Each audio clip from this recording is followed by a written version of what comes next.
A millionaire ignored a little beggar girl who was asking for alms on Christmas Eve. Regretful, decided to follow the girl and was shocked by what he saw. Thomas, an 8-year-old boy with big, curious eyes, was sitting in the living room of the small house, setting up what he called the most beautiful Christmas tree of all. The tree was simple, with artificial branches a bit worn by time, but Thomas decorated it with such enthusiasm that it seemed to be a true work of art. The lights flickered awkwardly, and the ornaments, a collection of cracked glass balls and handmade paper stars, reflected the light magically. "Mom, look, I put the star right on top," said Thomas with a smile that lit up the room more than the tree lights. Frederica, Thomas's mother, was in the kitchen preparing a simple soup for dinner.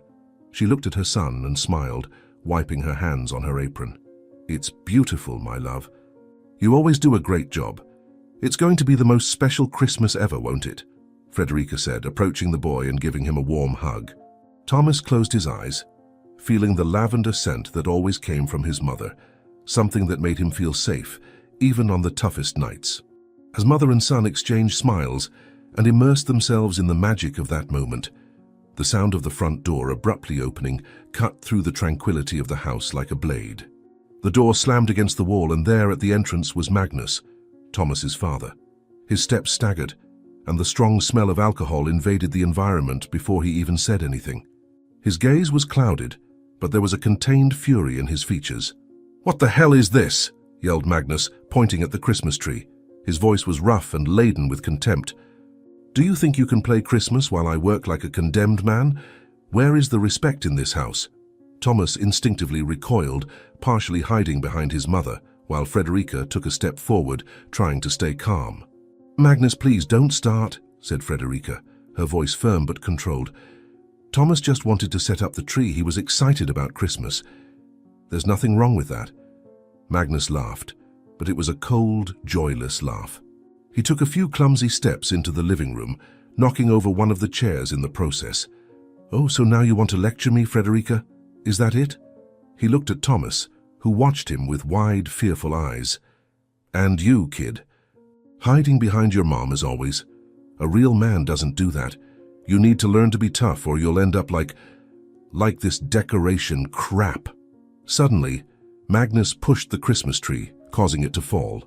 The glass ornaments shattered on the floor, the lights went out, and Thomas let out a small scream of surprise, while Frederica extended her arm to protect him.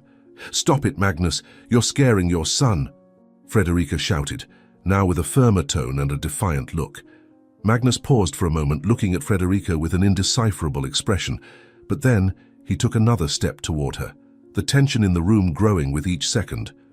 Thomas, still holding his mother's arm, looked at his father with tears in his eyes, wondering why Christmas, which was supposed to be magical, was turning into something so scary. Magnus pointed a trembling finger in Frederica's direction, his expression full of contempt. "You think you can defy me, Frederica? Always playing the nice one, the perfect one, as if you were better than me. You and this kid. You two think you can disrespect me in my own house." Frederica maintained her firm posture, but inside she felt her heart racing. "Magnus, I won't allow you to treat us like this. This has to stop." Her voice carried a mixture of fear and determination. She knew Thomas was watching every move, every word, and she needed to show strength, even if she was trembling inside. Thomas, who until then had remained partially hidden behind his mother, felt something inside him break. It was fear giving way to an unexpected courage, the kind of courage that only unconditional love for someone can generate. He stepped out from behind Frederica and faced his father with eyes glistening with tears but full of determination. "You can't talk to Mum like that," Thomas shouted, his voice trembling but firm. "She didn't do anything wrong. And you're the one ruining everything." Before Magnus could respond, Thomas pushed him with all the strength his little arms could muster. The impact was enough to make Magnus stagger a few steps back, caught off guard by his son's act. For a moment the room fell silent, the air charged with tension. Magnus looked at Thomas and his expression changed from surprise to pure rage. "So, that's how it is, kid?" Magnus roared, advancing towards the boy. "You want to meddle where you weren't called? Want to play the tough guy now, is that it?" He grabbed Thomas by the arm, ignoring Frederica's desperate protests. You need to learn a lesson about respect. Magnus, let him go now. You're going too far, Frederica shouted, trying to interpose herself between the two. But Magnus gently pushed her aside, not with enough force to hurt her, but enough to leave her powerless at the moment. Magnus dragged Thomas down the hallway to the boy's room.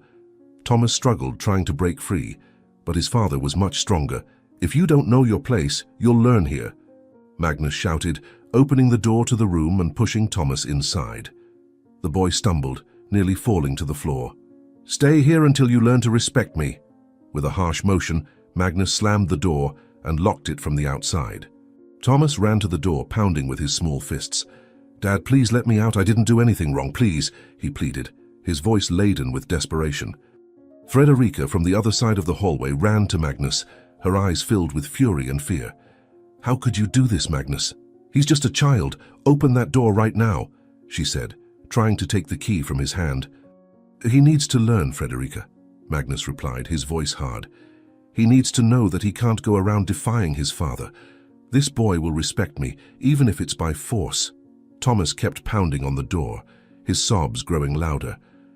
Frederica looked at her trapped son on the other side of the door, then at Magnus, and knew she had to find a way to get him out of that situation before it was too late. Frederica couldn't contain her anger. With her heart racing, she advanced on Magnus, trying to snatch the key he held firmly in his hand. You're a monster, she shouted, her voice laden with pain. How can you do this to your own son? He doesn't deserve this, and you know it. Magnus, inebriated with rage and alcohol, recoiled for a moment, but soon began shouting back. You think you can tell me what to do in my own house? You don't give the orders here, Frederica. The exchange of words turned into an even more intense argument, with the two of them shouting at the same time, their voices echoing through the halls of the small house. Suddenly, Magnus grabbed a plate that was on the nearby table and threw it to the floor, shattering it into 1,000 pieces. You want to argue with me? Is that what you want? He shouted, his voice hoarse with fury. Frederica didn't back down. She grabbed another plate from the kitchen and threw it against the wall in a gesture of despair and accumulated anger. You're not going to treat us like this anymore, Magnus. Never again. Plates began flying around the house, each one shattering with a sound that seemed like a scream in the silence that followed. Thomas, on the other side of the door, heard everything, his eyes wide with fear as he pounded uselessly on the wood. Mom, Dad, stop, please, he pleaded, his voice choked. But the fight continued, with objects being knocked over and cutting words being thrown like knives. Suddenly, everything fell silent. Frederica was panting, her face marked by tears and splashes of water from the broken plates. Magnus had stopped, looking at the chaos they had created in the living room. The shards glistened on the floor, reflecting the dim lights of the fallen Christmas tree.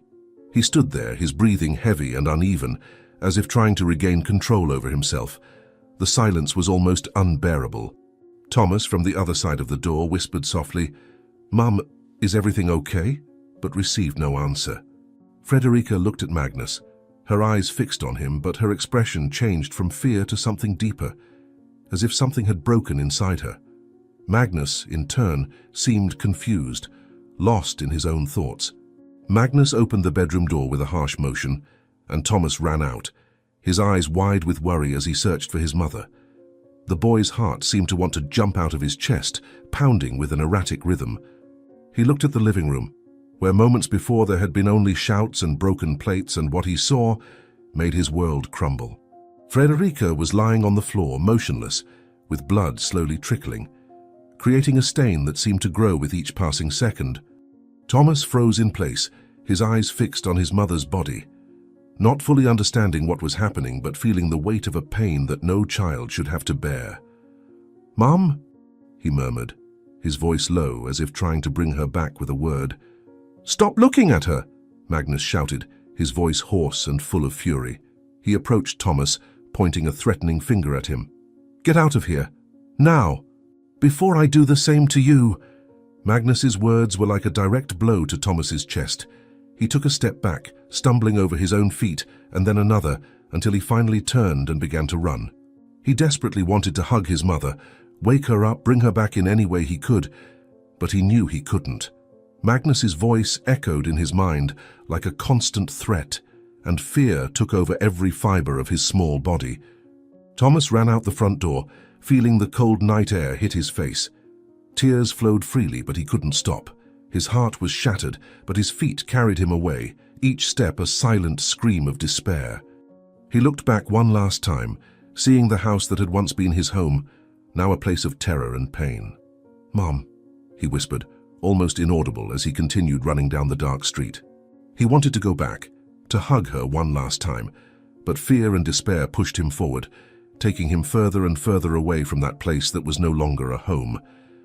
Thomas was running through the snow, his bare feet sinking into the frozen ground, while the cold cut his face like invisible blades. The wind seemed to whisper his name, but he didn't know if it was real or just the echo of despair that gripped his mind. Tears streamed down his face, mixing with the cold air and leaving marks on his reddened skin. He sobbed as he ran, the sound of his own footsteps muffled by the white layer beneath his feet. "Mum, why?" Thomas murmured as he ran, his voice lost in the frozen void of the night. "Why did this happen? What do I do now?" He was just a child, his heart crushed by tragedy and fear, trying to find an answer amidst the chaos. Each step seemed heavier, and the snow seemed to swallow his strength, but he kept going because stopping meant facing the void. The streets were deserted, the distant lights of houses shining like small promises of warmth and safety, but none seemed within reach. He didn't know where to go. Thomas cried, his sobs punctuated by the cold and exhaustion. He felt utterly alone, a small body lost in a world that suddenly seemed so vast and cruel. After what seemed like an eternity, Thomas saw a simple building with a faint light at the entrance.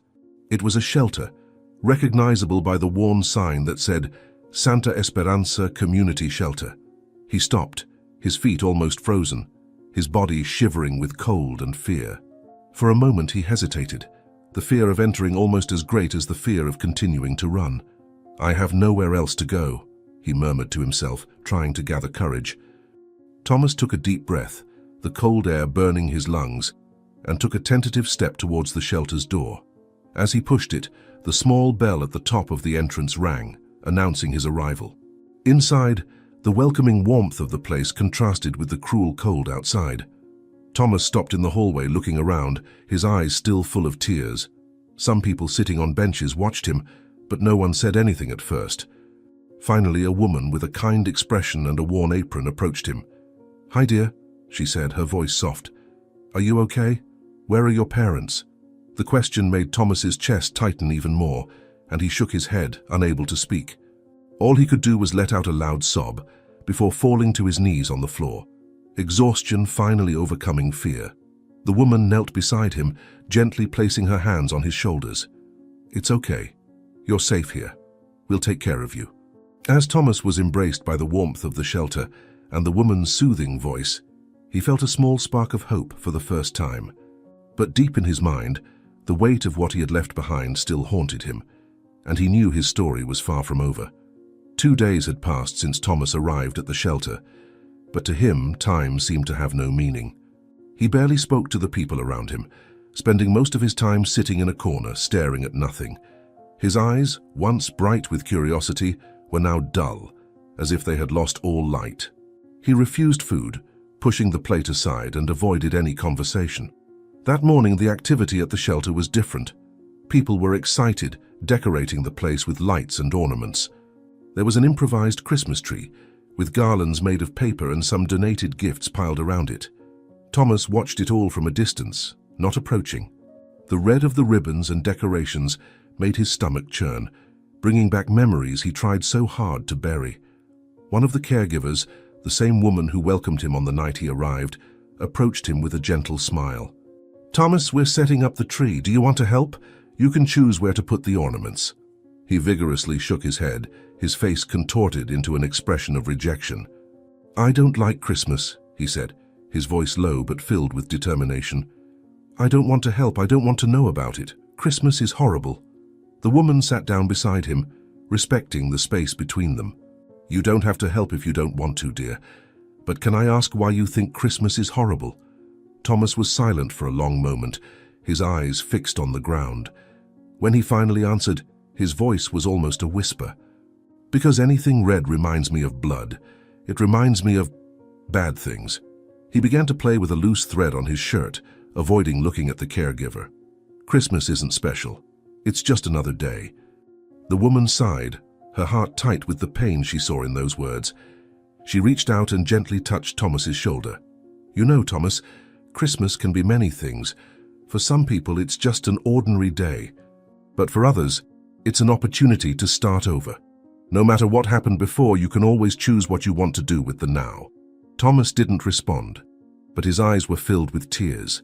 He quickly wiped them away with the sleeve of his shirt, as if he wanted to hide his vulnerability. I don't want to start over. I want everything to go back to how it was before. The caregiver nodded, respecting his silence. I understand. And it's okay if you're not ready.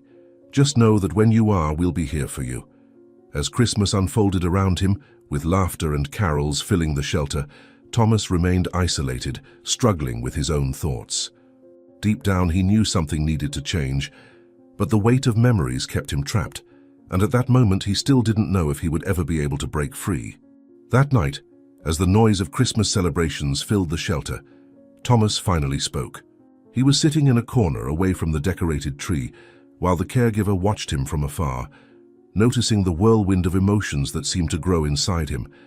She approached, sitting beside him again, this time without trying to push him. Thomas took a deep breath, his voice coming out as a heavy whisper. My mother died, he said suddenly without looking at the caregiver. His hands were trembling, and he gripped his knees tightly as if trying to hold on to the little control he still had. It was my father. He killed her.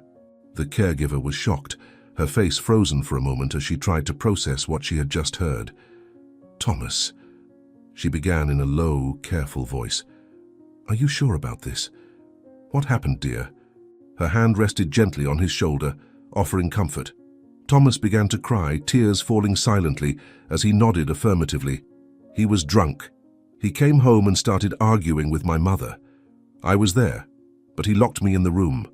After I saw her on the floor with blood. He told me to leave, said he would do the same to me if I stayed. I ran. I had to run. The caregiver felt her heart squeeze as if it were being squeezed. She looked at the boy, so small and vulnerable, carrying a weight no one should bear.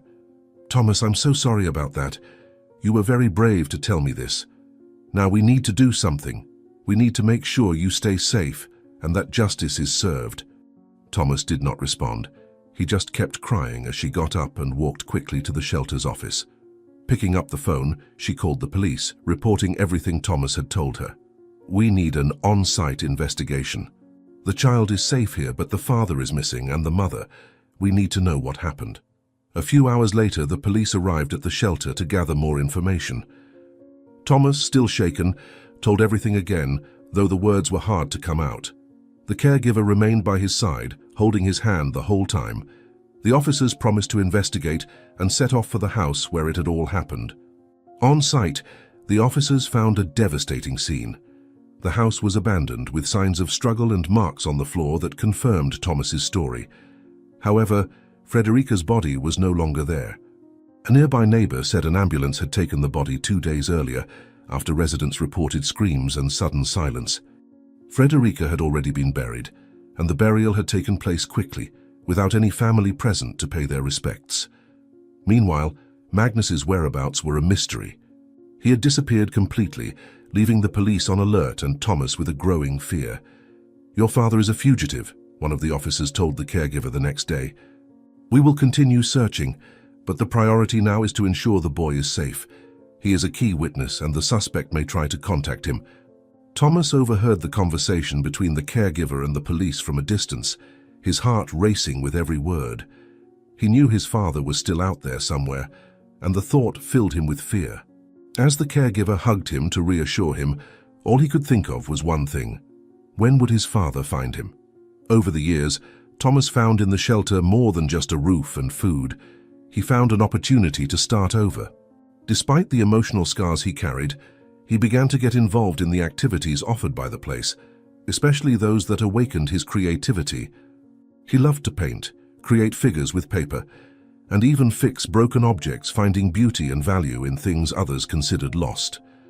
The caregiver, who remained a constant presence in his life, encouraged him to explore this creative side. "Thomas, you have a special talent," she would say, watching as he worked on a sculpture made from recycled materials. "With that imagination and determination, you can go very far. You just need to believe in yourself." Those words stuck with him, planting a seed that would grow into something much bigger over time. Even after leaving the shelter at 18, Thomas took with him the lesson that it was always possible to transform something bad into something beautiful. He worked various jobs to support himself, but never abandoned his passion for creativity. He started small, selling handmade pieces and exclusive designs online. Each sale was a step towards the dream he had silently nurtured for years. Over time, Thomas began to gain notoriety. His creations caught attention for their originality and sustainable use of materials. He founded his own company, initially focused on sustainable design and creative products made from recycled materials. "Transforming what was discarded into something everyone desires" was the motto he carried with him, inspired by his own story of overcoming adversity. The company grew rapidly, and Thomas stood out as a young entrepreneur with an innovative vision. He began to employ other people with similar stories to his, giving them a chance to start over, just as he had in the past. Over time, his brand became a symbol of transformation and resilience, gaining national recognition and eventually international acclaim. At 32 years old, Thomas was already a millionaire, but his essence remained the same. He made a point of regularly visiting the shelter where he had grown up, offering financial and emotional support to the children who, like him once, were trying to find their place in the world. He also maintained close contact with the caregiver who had welcomed him, always expressing his gratitude. Years after becoming a successful businessman, Thomas had changed in a way that many did not expect. Since the death of the caretaker who welcomed him as a child, something within him had closed off. The grief, combined with the pressure of success, transformed his gentle personality into something harder and more demanding. He did not admit failures and seemed increasingly distant from the essence that had guided him there. The man who once inspired so many people had now become a severe boss who did not hesitate to dismiss candidates or employees for trivial reasons. On an ordinary morning, Thomas was in his office reviewing resumes for an important vacancy. He looked at the documents with the impatience of someone who no longer cared so much about human potential. When a man entered for the interview, Thomas glanced up briefly, evaluating him coldly. The candidate was a middle-aged man with a calm and gentle expression, simple but well cared for clothes. "Good morning, Mr. Thomas. My name is Magnus." "Thank you for the opportunity," said the man, extending his hand. The name made Thomas harden the instant he heard it. He dropped the resume on the table and crossed his arms, the expression on his face changing to something closed and almost hostile. "Magnus?" he repeated, as if the sound of the word offended him.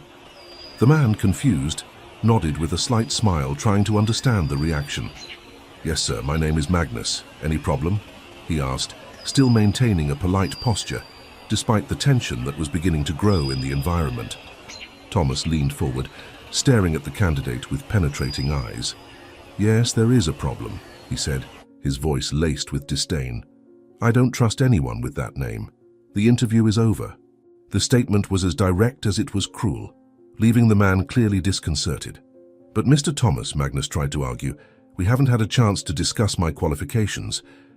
I came prepared, and I believe I can contribute a lot to your company." Thomas raised one hand, cutting off the man's speech. "I don't need to hear anything else," he said coldly. "If your name is Magnus, you have no place in this company. Don't waste my time." Thomas's tone was inflexible, making it clear that there would be no negotiation. The candidate hesitated for a moment, his eyes showing the disappointment and perplexity he felt, but ended up slowly getting up. He held the resume firmly, and without saying anything else, left the room. When the door closed, Thomas took a deep breath, running his hand through his hair. He looked at the table full of papers, but his mind was elsewhere. The name Magnus echoed in his mind, bringing back memories he preferred to forget. The figure of his father, the screams, the blood. Everything came back like a shadow that never left him in peace. He rose abruptly, walking around the office as he tried to shake off the weight of those memories. But he knew that no matter how much he ran, Those wounds would always find him again. It was a week before Christmas, and the atmosphere at Thomas's company was different. The employees, seeking some lightness at work, started to put Christmas decorations in the offices and hallways. A small tree was set up in the reception area, adorned with colorful lights and stars, while garlands decorated the walls. The mood was lively, with conversations about plans for the holidays and gift exchanges. However, the atmosphere changed dramatically when Thomas entered the office. He stopped at the entrance, his eyes fixed on the Christmas tree. For a moment, the environment fell silent. Thomas took a deep breath, his expression hardening as he looked around at the decorations. "What is this?" he asked, his sharp voice echoing through the space.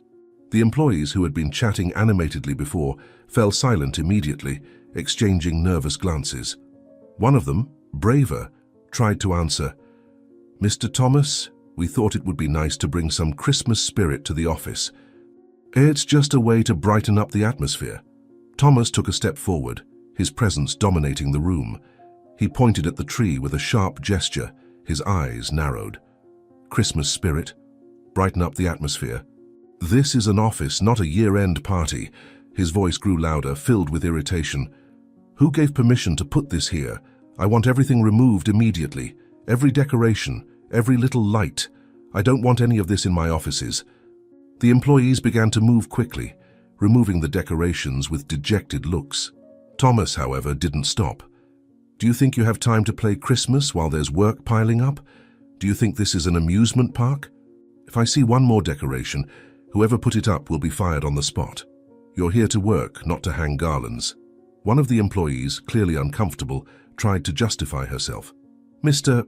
Thomas, we just wanted to create a lighter, more welcoming atmosphere. It wasn't our intention to bother you." Thomas turned to her, his expression full of disdain. "Welcoming? Light? This is not your home. If you want to decorate something, do it at your homes. Here I expect seriousness and professionalism." Silence took over the room again as the employees gathered the last decorations. Thomas watched them with his arms crossed, his posture rigid as if he wanted to make it clear that he wouldn't tolerate any more attempts at celebration. The air was heavy, and the enthusiasm that once filled the atmosphere had completely disappeared. When Thomas returned to his office, he slammed the door, trying to ignore the disapproving looks he felt on his back. Sitting at his desk, he looked at the calendar, the circle around Christmas Day seeming to mock him. He averted his gaze, but the memories began to invade his mind, bringing with them a pain he refused to face. Days passed after the decoration incident, and employees couldn't help but comment among themselves about Thomas's behavior.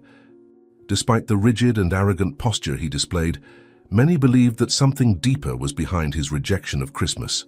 "Maybe he went through something really difficult during this time of year," one of the employees commented during lunch. "He seems more sad than angry, even though he tries to hide it." Others agreed, and as Christmas approached, they decided it was time to try something different. 5 days before Christmas, while Thomas was working in his office, the employees put their plan into action. They gathered simple and discreet decorations and set up a small surprise party in the meeting room. A Christmas tree was decorated with soft lights, and some Christmas treats were arranged on a table. The atmosphere was cozy, but not overstated. "It's just a gesture to show that we care," one of them said, adjusting the lights. "Maybe he'll realize that we're not trying to disrespect him."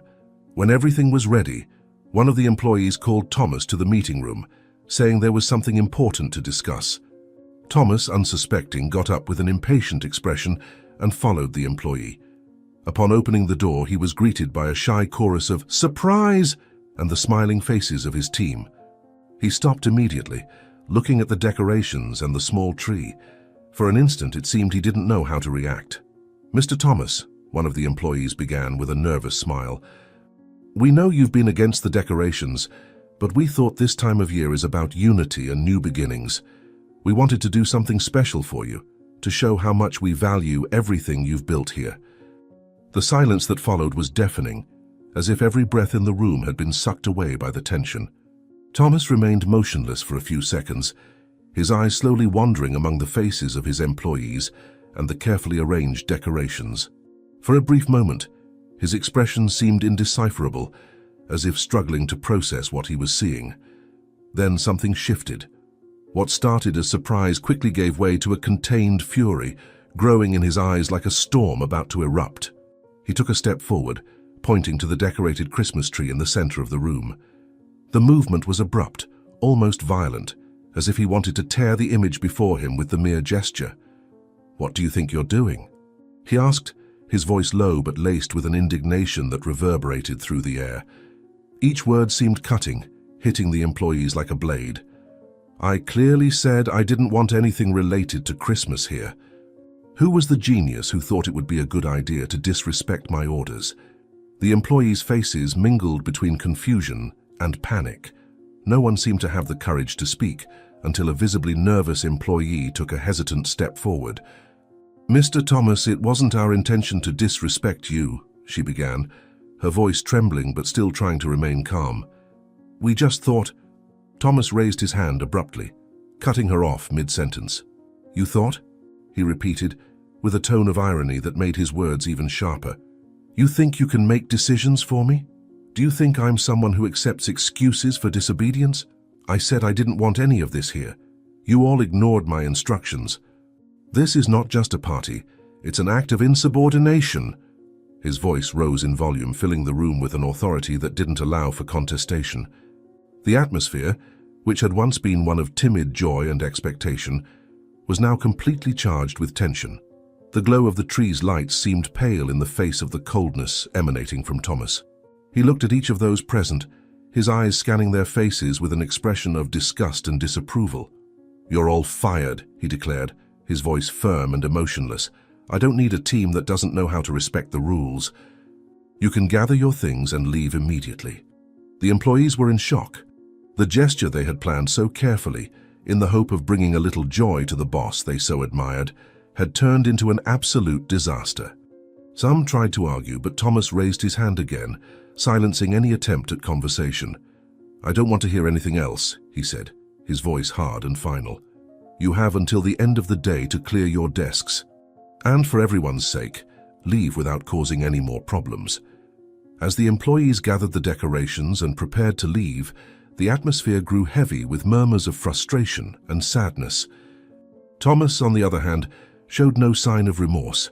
He turned his back on the room and returned to his office, slamming the door with such force that the sound echoed through the silent hallways. Sitting at his desk, Thomas breathed heavily, leaning his elbows on the wood and rubbing his face with his hands. He tried to ignore the weight he felt in his chest, as if a voice inside him insisted on reminding him of what he had just done. His eyes fell on the calendar on the wall, where Christmas Day was marked. He quickly averted his gaze as if unable to bear the sight of the date. As the silence enveloped him, Thomas began to question himself. Why had he reacted that way? Why couldn't he just ignore Christmas as he always did? And more importantly, why did the sight of a decorated tree and happy people make him so furious, so vulnerable? He knew the answer, but he wasn't ready to admit it. Not yet. Meanwhile, in a small neighborhood far from the city center, 8-year-old Odette sat on the cold living room floor, hugging her legs while watching Reuben, her adoptive father, sink deeper and deeper into a bottle of alcohol.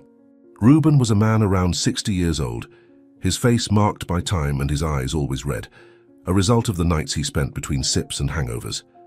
He was the only one responsible for her since he had adopted her 2 years ago. But this gesture, which should have been one of love and care, had turned into a burden that he made sure to remind her of at every moment. Odette looked at the bottle in Reuben's trembling hands as he took another sip and slammed the container down on the worn table with force. The sound echoed through the silent house, and she recoiled a little, startled. The strong smell of alcohol permeated the environment, mixed with the odor of cigarettes that Reuben smoked incessantly. "Look at you, sitting there as if the world revolves around you," he grumbled, his voice slurred and bitter.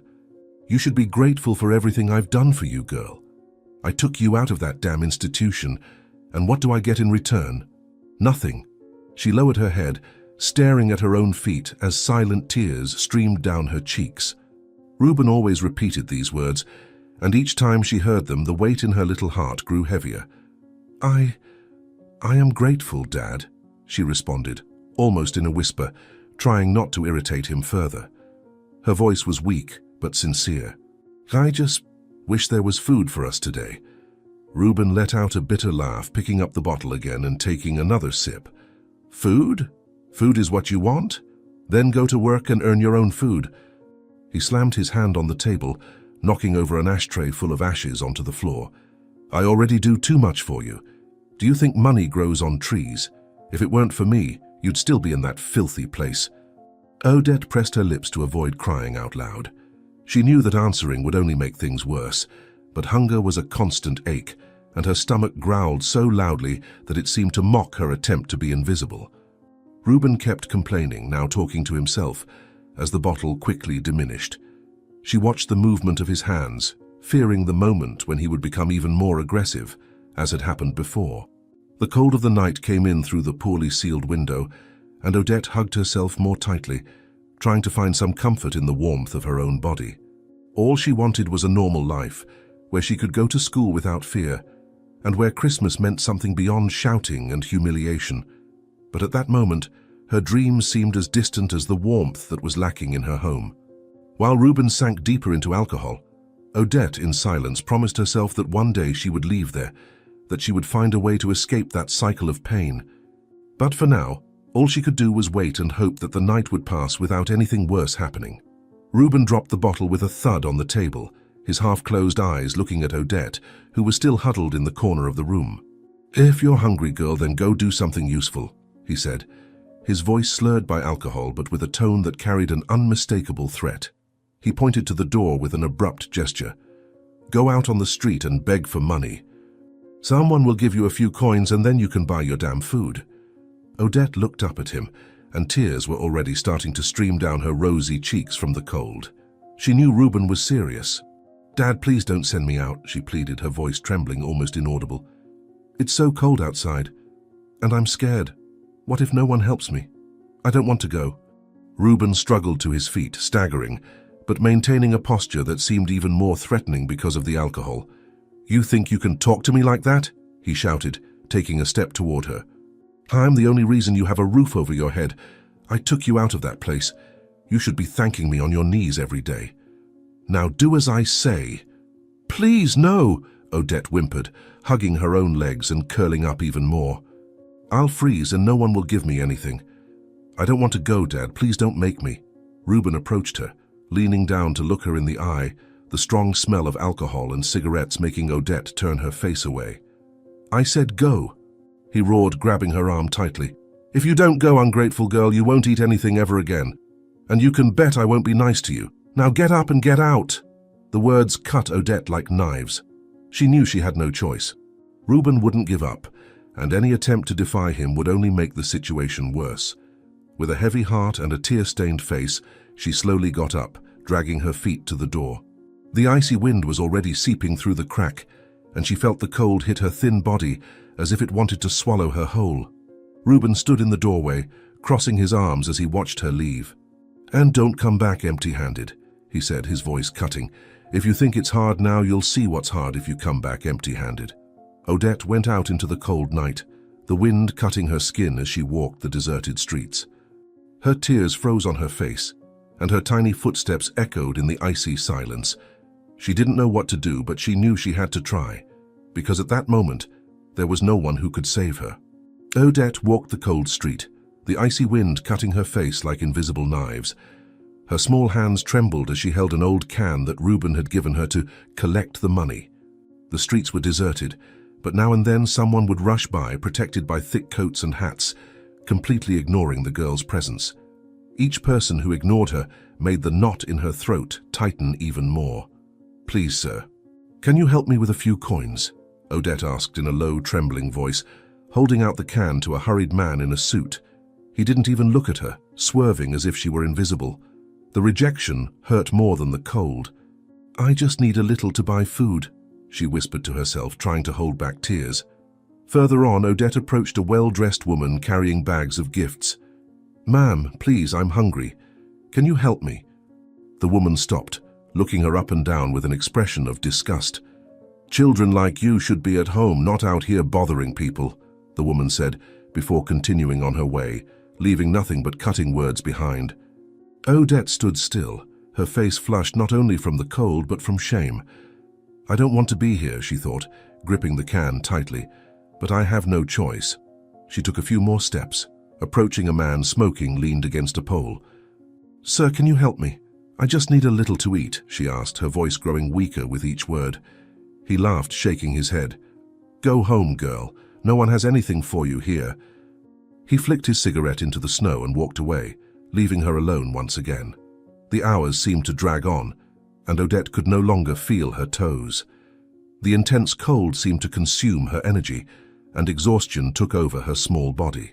She tried again, this time approaching a couple walking arm in arm. "Excuse me. Please, I'm hungry," she said, her eyes brimming with tears. The man brushed her aside with an abrupt gesture. "Do you think we're a bank? Go find someone else." With each rejection, the despair grew. Odette sat on the curb, hugging her knees as tears streamed down her face. "Why doesn't anyone care?" she whispered, looking at the nearly empty can. Only a few coins rattled at the bottom, barely enough to buy a piece of bread. As she sat trying to find the strength to continue, the cold wind grew even stronger and night began to fall. Odette looked up at the sky, unsure of how she would return home or if she could face Ruben's fury upon returning nearly empty-handed. While Odette remained seated on the curb, holding the can with some coins, a teenager passed by her. He seemed in a hurry, but upon noticing the girl and her can, he stopped for a moment. Odette looked at him unsuspecting, until suddenly the boy reached out and snatched the can from her hands. "Hey, that's mine!"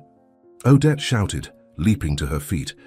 Her small legs were tired and sore from the cold, but adrenaline took over her body. The teenager was already running down the street, holding the can with the coins she had struggled so hard to get. "Please give it back, I need that," she pleaded, tears streaming down her face as she ran after him. Odette's steps were clumsy, sinking into the snow covering the sidewalk. The cold wind hit her face, further obscuring her vision. She sobbed loudly as she ran, her lungs burning with the effort. "Please don't do this to me," she shouted again, her voice lost on the empty street. The teenager glanced back for a moment, but didn't stop. He laughed, as if it were just a prank, and quickened his pace even more. Odette, desperate, stumbled and fell into the snow, her hands burying themselves in the ice as she tried to get up. "I need that," she murmured, her sobs growing more intense. "Please, I can't come back without it." Even with the biting cold and exhaustion consuming her, Odette got up and kept running. Her feet, already nearly frozen, seemed to disobey her, but she couldn't give up. The memory of Ruben's face haunted her, his words echoing in her mind. "Don't come back empty-handed." She knew what it meant to disobey him, and fear propelled her. The teenager turned the corner, and Odette, already out of strength, staggered as she reached the same point. She stopped, looking in all directions, but the boy had vanished. The can with the coins that was her only hope was lost, and Odette fell to her knees in the snow, crying with a despair that seemed endless. Odette, exhausted, and with her face frozen by the tears that wouldn't stop flowing, continued walking through the dark streets. She no longer knew how to get back home, and the cold seemed crueler with each step. Hunger gnawed at her stomach, and despair grew with every person who ignored her. She tried to approach those who passed by, but no one stopped to listen to the trembling voice of the girl. "Please, sir, just a few coins," she would say repeatedly, like a scratched record, no longer even knowing if anyone was listening. With each refusal, her heart seemed to break a little more, but she continued, driven by the fear of returning empty-handed. When she was about to give up, she saw a well-dressed, serious-looking man walking quickly on the opposite sidewalk. It was Thomas, whose cold, distant expression betrayed no emotion. Odette didn't know who he was, but saw a new opportunity there. She hurriedly crossed the street, nearly tripping on the snow, and stopped in front of him, extending her empty hands. "Sir, please, it's the 24th, almost Christmas," she pleaded, her voice low and trembling. "I just need a few coins to buy something to eat. Anything helps." Her large eyes were filled with tears, and she looked at him with a mixture of hope and despair. Thomas stopped for a moment, looking at the girl with a hardened expression.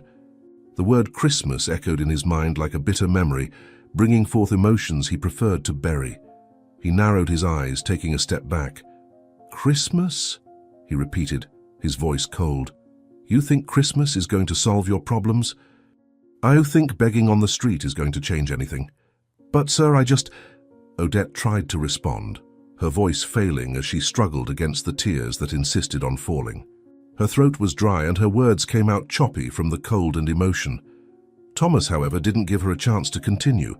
He raised his hand in an impatient gesture, his cold eyes fixed on her, as if dealing with something he despised. "Stop using Christmas as an excuse for your situation," he snapped, his voice harsh and without compassion. "Do you think Christmas is going to solve your problems? That people will feel sorry for you just because it's this time of year? The world isn't kind, girl. Learn that now. No one is going to help you, no matter how much you beg."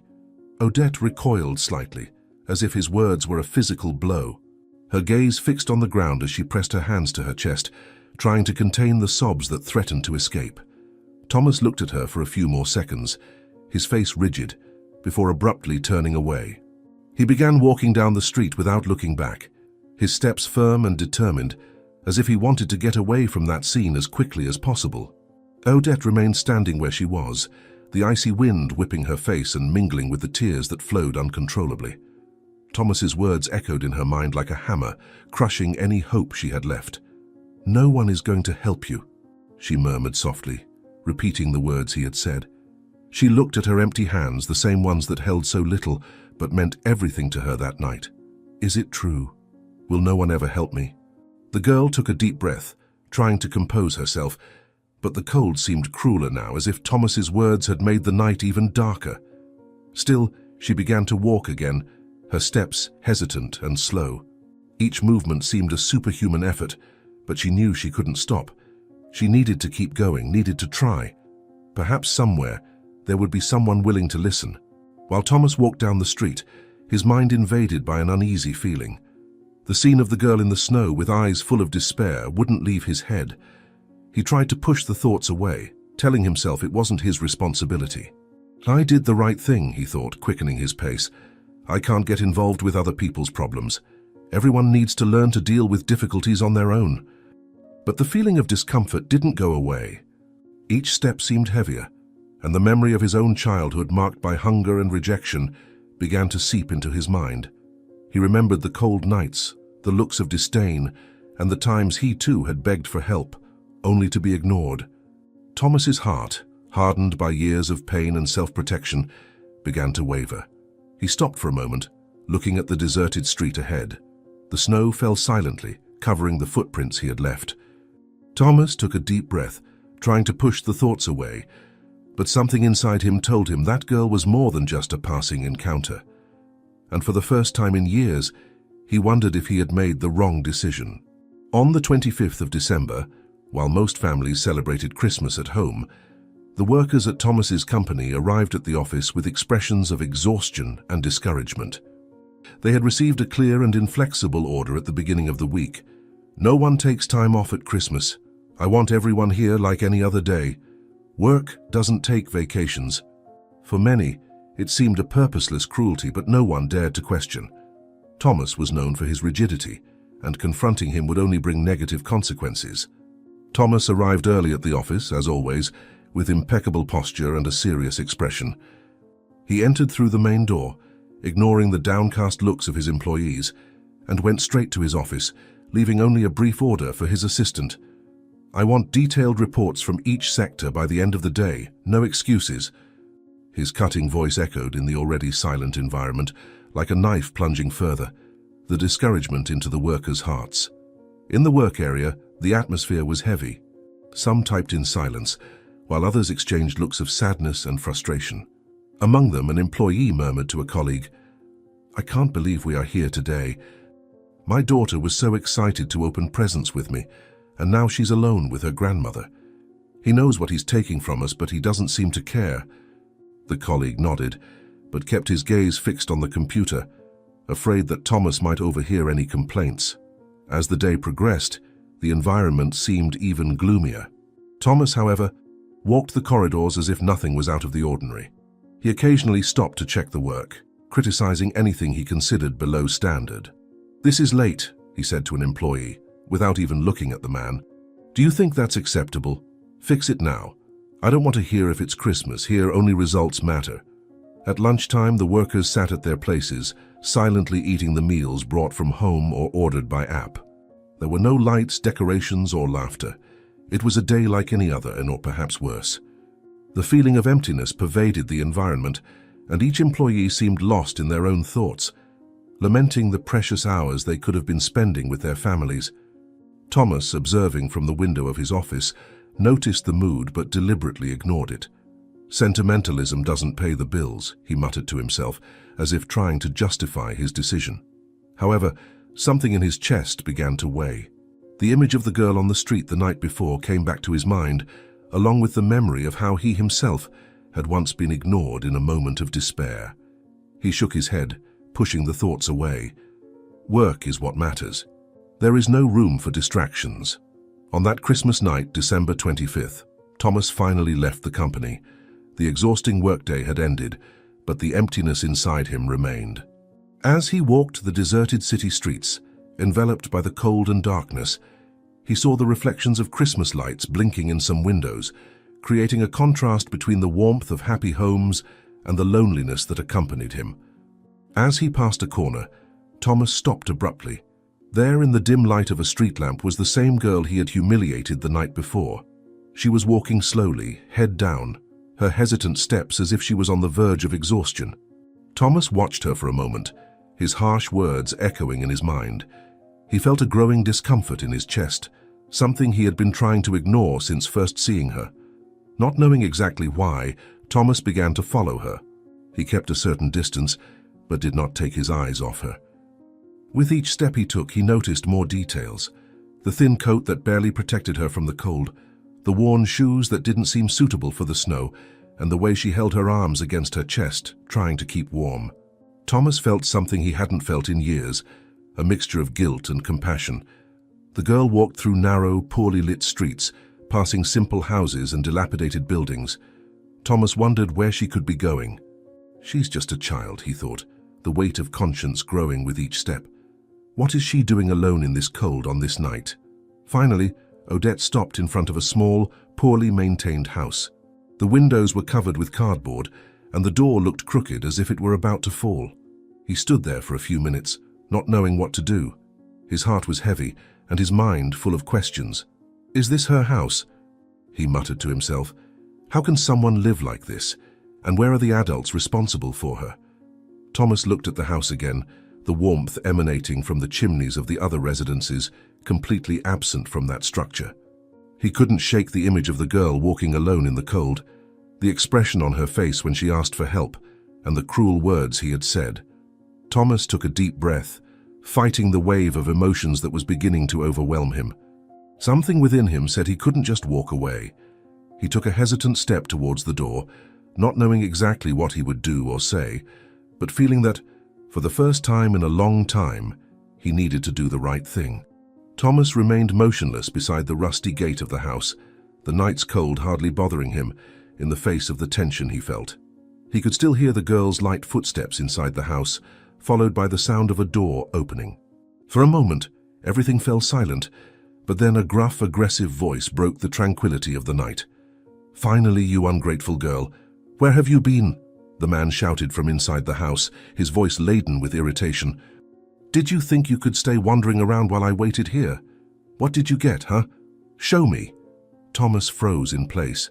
That voice, it was both strange and familiar, like an echo from a past he had spent his life trying to bury. He approached slowly, his eyes fixed on the entrance of the house. When the man finally appeared in the doorway, illuminated by the faint light from inside, Thomas felt as if the ground had disappeared from beneath his feet. It was Magnus. The aged face, the deep wrinkles and the white hair didn't hide the identity of the man who years ago had destroyed his childhood. Even after so many years, Thomas recognized those features, those cold, hardened eyes. It was like looking into a dark mirror of the past. Thomas took a step back, his heart pounding erratically as if it were about to explode in his chest. His eyes were fixed on Magnus's figure, but his mind seemed to travel years into the past, reliving moments he had buried deep in his memory. "It can't be," he muttered, the words almost getting lost in the silent snow around him. He tried to shake off the shock that overwhelmed him, but Magnus's voice, cutting and cruel, was like a blade tearing his soul, bringing back the screams and threats that had haunted him throughout his childhood. As Thomas watched, Odette backed away, her small, uncertain steps reflecting the fear he knew so well. "You came back with nothing?" Magnus roared, the fury in his voice growing with each word. He took a step forward, his body swaying slightly from the alcohol but still intimidating. "Do you think I give you a roof and food for free? Isn't it enough that you're a burden? Now you can't even beg for money properly? You're useless, girl. Useless." Odette opened her hands, showing they were empty, as silent tears streamed down her face. Her mouth moved as if she wanted to say something, but fear silenced her. Thomas recognized that look, that desperation. It was the same one he saw in the mirror as a child. He felt a lump tighten in his throat, and his breathing grew heavy. The anger and pain grew within him, like a wave about to overflow. Clenching his fist so tightly that his nails almost cut his skin, Thomas struggled to maintain control. His body trembled, but not just from the cold. It was as if all the memories he had tried to bury were surfacing at once. Every word from Magnus was an echo of the past, of the nights when he himself was called useless, humiliated and reduced to nothing. He recognized that scene because he had lived through something very similar. And now there was Magnus perpetuating the same cycle of cruelty with another defenseless child. "I thought he was dead, or in jail," Thomas whispered, almost as if he were trying to convince himself that it couldn't be real. How can he still be here doing this again? His breathing was heavy, and his eyes stung with a mixture of cold and unshed tears. That man he saw at the door was the same one who had broken him so many times, who had turned his childhood into a living hell. And now, it seemed that nothing had changed. He looked at Odette, so small, so vulnerable, so much like the boy he had once been. Part of him wanted to barge into that house, yell at Magnus, take her away and protect her from all harm. But another part was paralyzed, as if the shadow of the past still had power over him, suffocating any reaction. His feet were rooted to the ground, and his body seemed divided between anger and fear. Thomas took a deep breath, his lungs burning with the cold air as Magnus's voice continued to echo through the night. He saw the man's hand rise, and although Magnus did nothing more than point, the gesture made him recoil again, as if he were still the child who had suffered so much. He never changed, Thomas thought, anger growing with every second. He'll never change. Thomas remained there, motionless, fighting against his own memories and the desire to intervene. Something inside him knew he couldn't just walk away this time. He had to do something. But in the face of the man who symbolized everything he had tried to forget, he didn't know where to begin. The sound of Odette's sobs broke the silence of the night, and Thomas felt time was running out. Thomas, unable to contain the rage that seethed within him, took a step forward, feeling his blood pounding in his ears. He looked at the door of the house, Magnus's voice and Odette's sobs resonating like an unbearable provocation. Without a second thought, he raised his foot and delivered a strong kick to the door, which burst open with a bang, slamming against the wall. The sound echoed through the small house, silencing everyone inside. Magnus turned abruptly, his eyes wide with surprise, and the hard expression he had worn now taken over by a flash of fear and confusion. Odette, leaning against the wall, still held back her tears as she watched the stranger enter with firm steps. Thomas pointed his finger at Magnus's face, his gaze fixed and filled with hatred. "So this is where you are, isn't it, Magnus?" he shouted, his voice cutting through the silence like a blade. "Or rather, Harlan. Because changing your name is what you do, isn't it? Running away like the coward you've always been." Odette looked at Thomas with a mixture of fear and confusion. He's called Harlan," she said, her voice trembling, trying to understand what was happening. "You're mistaken. He's my father." Thomas gave a bitter laugh, the sound full of irony and anger. "His father," he said, turning to the girl with eyes burning with indignation. "That man is nothing but a monster. He only changed his name to escape the police, justice, and everything that should have caught up with him a long time ago." Magnus, who was initially paralyzed, began to regain his composure. He took a step forward, his expression hardening again. "Who the hell do you think you are to invade my house like this?" he growled, trying to impose the authority he used to use to intimidate. "I don't know what you're talking about. Are you crazy, boy? Get out of here before I call the police." Thomas didn't back down. In fact, he took another step towards Magnus, now almost touching the man's chest with his index finger. "Call the police? That's rich, coming from someone who's spent his life running from them," he retorted with an acidic tone. "I know who you are. I'd recognize you anywhere. You may have changed your name, but you're the same man who destroyed my childhood. And now, you're doing the same to this girl, aren't you?" Magnus blinked a few times, clearly shaken by Thomas's determination. The silence between them was cutting, as if the air around had become dense and impossible to breathe. But then, as if deciding that denial was the best strategy, Magnus let out a sarcastic, forced laugh that echoed through the small room. "You're delusional, boy," he said, his tone dripping with contempt as he crossed his arms, trying to regain control of the situation. "I don't know who you think I am, but you're getting things mixed up. Now get out of my house before this gets worse for you." Thomas didn't react immediately, but his gaze, fixed and piercing, seemed to cut through Magnus like a blade. He took a step forward, further reducing the distance between them. "Delusional?" he repeated, his voice low and controlled, but charged with a fury on the verge of exploding. "I've spent my entire life trying to bury the memories you left me. Years trying to convince myself I was strong enough to move on. And now here you are, pretending to be someone else, but committing the same acts of cruelty, as if nothing has changed." Magnus stared at him, trying to maintain his composure, but there was something in Thomas's eyes that seemed stronger than any threat he could offer.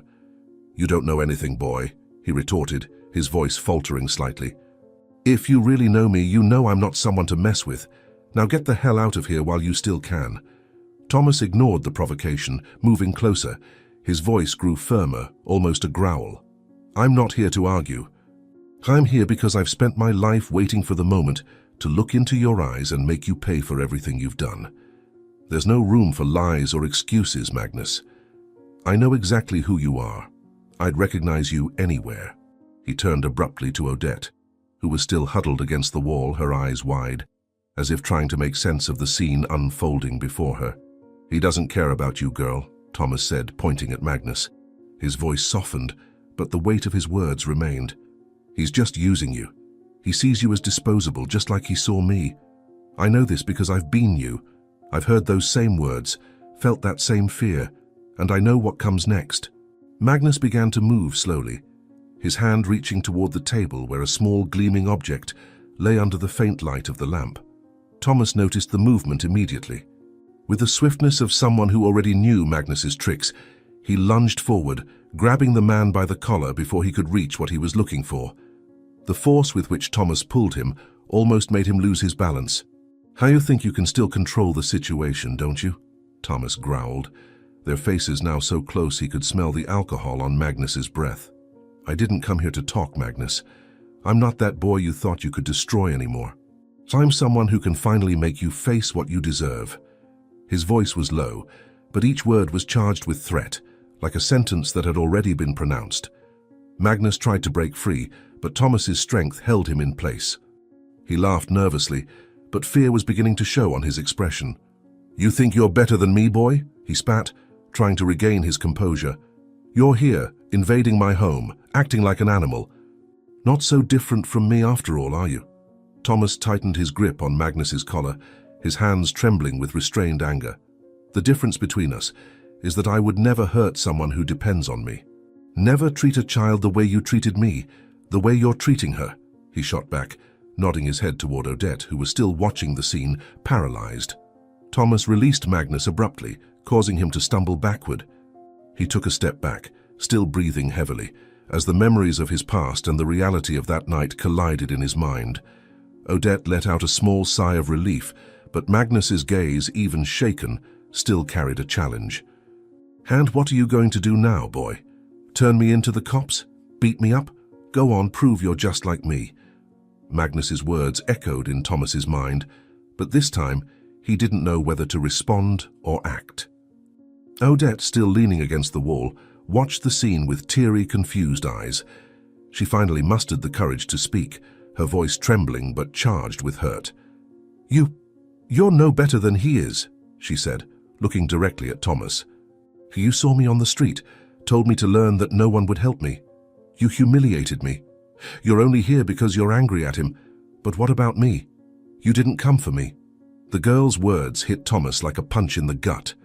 He averted his gaze for a moment, the words echoing in his mind. Before he could respond, Magnus let out a hoarse, bitter laugh. "I warned you, girl. He's no different from me. He's here thinking he's the hero, but the truth is he's just like me," he said, pointing a shaky finger at Thomas. "He wants to bring me down, but only because he can't face who he really is." Thomas took a deep breath, feeling the weight of both their accusations. He looked at Odette, his eyes filled with remorse. "You're right," he said, his voice low but firm. "I was wrong.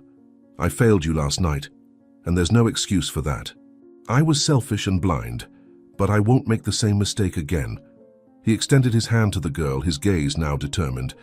"Let's get out of here. You don't have to stay with him anymore." Magnus stepped forward, his expression hardened by anger and defiance. "You think you can just take her away?" he roared, gripping Thomas's arm tightly. "She's not going anywhere. Who do you think you are to take something of mine? I'm the only one who takes care of her." Thomas turned around, forcefully pulling his arm away to free himself, but without hurting Magnus. "Take care?" he repeated, his voice full of contempt. "You don't know the meaning of that word. All you do is destroy those around you. You won't do that to her." Magnus tried to grab Thomas again, but this time, Thomas firmly pushed him away, moving the man back with a rough shove. However, as soon as Thomas took a step back, his body faltered. He brought a hand to his chest, his face suddenly turning pale. "What?" Thomas murmured, his voice coming out low as he felt a sharp tightness in his chest. He staggered backward, breathing with difficulty, his legs failing as he tried to remain standing. "Mr. Thomas!" Odette cried out, her eyes wide as she ran towards him. She held his arm, trying to prevent him from falling completely to the ground, but it was clear he was losing his strength. Magnus, watching the scene with a mixture of surprise and hesitation, crossed his arms and let out a bitter laugh. "Ah, the great savior can't even bear the weight of his own conscience," he said, his tone laden with contempt. "Maybe it's the universe putting things in their place." Thomas squeezed his eyes shut, trying to ignore both the pain in his chest and Magnus's words. He took a deep breath, but the air seemed not to fully enter his lungs. "No, I'll be fine," he murmured, trying to recompose himself. He looked at Odette, who was clearly frightened. "Let's get out of here now." "You're not okay," Odette replied, her voice trembling as tears began to stream down her face. She held onto Thomas's arm tightly, as if afraid to let go. "You need help." Magnus shook his head dismissively. "Leave him, girl. He wanted to play the hero, and look where it got him. It won't last much longer." He took a step back, crossing his arms, as Thomas desperately tried to catch his breath. With effort, Thomas took Odette's hand, looking directly into her eyes. "I'm not leaving you here, no matter what," he said, his voice weakened, but still filled with determination. "You deserve more than this, and I'll make sure you get it." Odette hesitated for a moment, looking at Magnus, who simply shook his head as if to say she had no choice but to stay. But she knew, deep down, that Thomas was the only one who seemed to truly care. "Okay," she whispered, holding Thomas's hand tightly. As they began to leave, Magnus stepped forward, gripping Thomas's arm forcefully. "You think you can take her away like this? She's not going anywhere," he shouted, his eyes blazing with anger. Thomas, even in his weakened state, mustered all his remaining strength and pulled his arm away with a rough motion, causing Magnus to stumble back a few steps. "She's not your possession," Thomas shouted, his voice coming out strained but firm. "She has the right to a better life, and you won't stop her." With that, he started walking, pulling Odette along, each step a challenge against the pain constricting his chest. As they made their way down the dark, cold street, Thomas felt his body failing more with every minute. He needed to get to a safe place, not just for the girl, but for himself. Odette looked at him worriedly, as the man who had just saved her life struggled to remain standing. In the first days at Thomas's mansion, Odette felt like an intruder. The luxury around her contrasted brutally with the peeling walls and cold floor of Magnus's house. The vastness of the mansion seemed to swallow her, and although she had new clothes, a comfortable room, and food on the table, Odette still carried the weight of fear and mistrust. No matter how much Thomas had made the decision to take her out of that situation, there was something about his demeanor that made it clear he didn't exactly know what he was doing. Thomas, on the other hand, also felt out of place. He had promised himself that he would make a difference in Odette's life, but it was clear that being a father figure or even a comforting presence did not come naturally to him. He still carried within himself the hardness of years of suffering and, above all, the trauma of his childhood. As much as he wanted to change, the transformation was not as simple as he had expected. On the first morning, Thomas entered the kitchen and found Odette sitting silently, pushing away the remains of a breakfast she was clearly not used to eating. He tried to be kind, but his words sounded forced. "Is everything okay? If you don't like what was served, we can change the menu," he said, sitting at the table with a newspaper in his hands. He didn't even look directly at the girl, focusing on the pages, as if he wanted to avoid any deeper interaction. Odette shrugged, fidgeting with her plate. "It's okay," she replied softly without looking up. For her, Thomas's kindness seemed like a mask, something he wore because he thought it was the right thing to do, but not because he really cared. The silence between the two was uncomfortable, and Thomas soon finished his coffee, getting up with a sigh.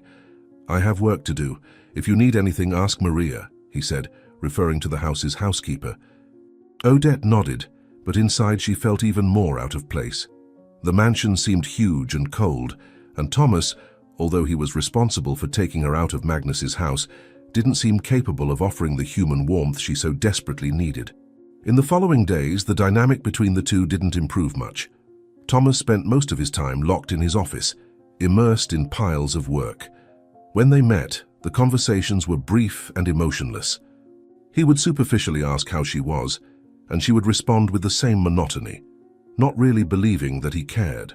For both of them, living together seemed more like an obligation than a genuine relationship. It was only on the third night that something began to change. Odette was in the mansion's garden, looking at the stars, when Thomas appeared, bringing a cup of tea. He didn't say anything at first, just stood beside her, in silence. After a while, he finally spoke, his voice softer than before. "I used to do this when I was a child," he said, looking at the sky. "Stare at the stars. It was the only thing that made me feel there was something bigger, something beyond what I was living." Odette turned to him, surprised by the confession. "You also had a difficult life?" she asked, her voice hesitant but full of curiosity. Thomas took a deep breath, thinking before answering. "I did," he said, without going into details. "And maybe that's why I'm not very good at this, taking care of someone. I never had anyone who took care of me." Odette fell silent, absorbing those words. For the first time, she saw something more in Thomas beyond coldness and authority. He seemed human, vulnerable. "I think you're trying," she said with a small smile. "And that's already something." Those words stuck in Thomas's mind. He wasn't used to receiving compassion or thinking of himself as someone who deserved redemption. But Odette, even being so young, seemed to see something in him that he himself didn't see. In the following days, Thomas began to make small efforts to get closer to her. He took her for walks in the garden, explaining about some of the plants that grew there. Although he had no longer cultivated the same attachment to flowers as before, he realized that the garden was a place where he could find a connection with Odette. He taught her to plant some seedlings, and although he was visibly awkward at being didactic, the girl seemed to appreciate the gesture. Once, while working in the soil, Odette looked at Thomas and asked, "Why did you take me out of there if you didn't even know me?" Thomas stopped what he was doing, wiping his hands on his pants before answering. "Because I saw something in you," he said, looking at her seriously, "something I knew very well. No one deserves to go through what you were going through. No one." Odette didn't respond immediately, but the small smile on her face made it clear that those words meant a lot to her. The relationship between the two continued to evolve slowly. Thomas still had moments of coldness and impatience, especially when something at work stressed him out, but gradually he began to prioritize his time with Odette. He started asking about her stories, her memories, her dreams. And although she was reserved at first, she began to open up more, telling about the few happy moments she had lived before being adopted by Magnus. One night, while they were both in the living room, Odette shyly asked, "Do you think it's too late for me to have a normal life?" Thomas looked at her, feeling a pang in his chest. He knew his answer would be more important than anything he had ever said. "No," he replied firmly. "It's never too late. You have a whole life ahead of you. and I'll do my best to make it as normal and happy as possible." That promise marked a turning point for Thomas. He realized that by helping Odette, he was also helping himself. He began to put aside his rigidity and gradually allowed himself to be more human, more accessible. He began to notice the small details, the way Odette frowned when she was concentrated, or how she laughed discreetly when she found something funny. He realized that despite everything she had been through, the girl still carried a light that he could not ignore. Thomas entered the police station on a cold and grey morning with a mixture of determination and restlessness. Since he had taken Odette out of Magnus's house, he felt that the chapter was not closed. Magnus's figure still loomed in his mind as a threatening shadow, and Thomas knew he needed answers. As he approached the service counter, his tone was firm but controlled. "I would like to know about Magnus's case, or Harlan, as he introduces himself now. He was responsible for the girl who is now in my care," Thomas said, crossing his arms as he waited for the response. The officer, a heavy-set man with a tired expression, looked at Thomas with curiosity before searching through some papers in the system. "Magnus, or Harlan? Yes, we have a record of him," the officer said, adjusting his glasses as he read. "But it seems he escaped from the registered address. When our men arrived there, the house was empty. He must have abandoned the place shortly after you took the girl." Thomas felt his stomach churn. The idea of Magnus still being on the loose deeply disturbed him. "Is he being searched for?" he asked, trying to remain calm, though the tension was evident in his voice. "Yes," replied the officer. "But so far we have no concrete clues as to where he might be. If you know anything, report it immediately. He is dangerous, especially considering what was reported about the girl's case." Thomas nodded, thanking him before leaving the police station. Outside, the cold wind hit him, but he barely noticed. His mind was full of worries. What if he comes back? What if he tries to hurt Odette again? He thought as he walked through the busy streets. He felt a weight in his chest, a pressure that seemed to grow with every step. But it wasn't just emotional tension. It was something more. Thomas had been feeling physical discomfort in recent weeks. A mild but constant pain in his chest, and a fatigue that didn't seem normal. Initially, he ignored it, blaming stress and overwork. But that day, the pressure seemed more intense, almost suffocating. He decided that after the police station he would go to the doctor. He could no longer put it off. At the office, Thomas sat in the waiting room, watching the people around him. He tried to push negative thoughts away, but the possibility that something was wrong haunted him. When he was called by the doctor, he took a deep breath and entered, ready to face whatever it was. The doctor, a middle-aged man with a calm and professional expression, listened carefully to the symptoms Thomas described. After quick examinations and a long conversation, the doctor's expression changed, becoming more serious. "Mr. Thomas, the symptoms you described, along with the preliminary test results, indicate something concerning. We will need to perform more tests to confirm, but there are signs of a serious heart condition." Thomas was silent for a few seconds, trying to process what he was hearing. "Serious?" he repeated, the word echoing in his mind. "How serious?"